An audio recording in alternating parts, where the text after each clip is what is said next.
अस्सलामुअलैकुम स्टूडेंट्स। आज हम सर्कल से रिलेटेड एक इम्पॉर्टेंट कंसेप्ट को समझेंगे।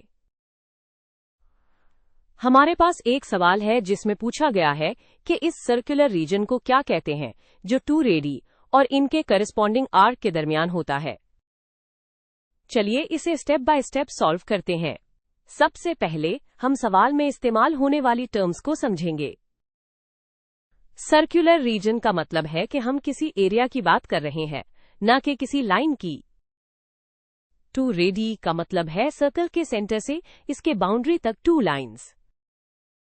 आवर कोरिस्पॉन्डिंग आर्क का मतलब है इन 2 रेडी के एंड पॉइंट्स के दरमियान सर्कल का किनारा। इसकी सबसे अच्छी मिसाल एक पिज्जा का स्लाइस है। चलिए पहले ऑप्शन यानी सर्कमफ्रेंस ऑफ अ सर्कल को देखते हैं।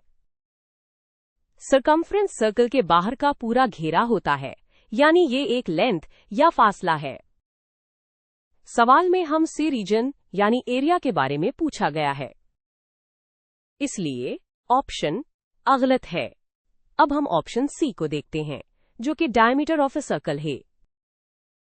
डायमीटर एक सीधी लाइन होती है जो सर्कल के सेंटर से गुजरती है और उसके दोनों सरों को छूती है।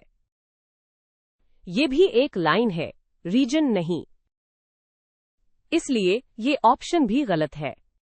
नेक्स्ट ऑप्शन डी है सेगमेंट ऑफ अ सर्कल।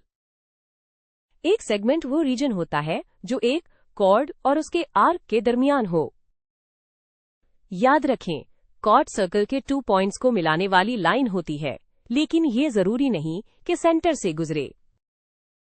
सवाल में 2 रेडी का जिक्र है, कॉर्ड का नहीं, इसलिए सेगमेंट भी हमारा जवाब नहीं है।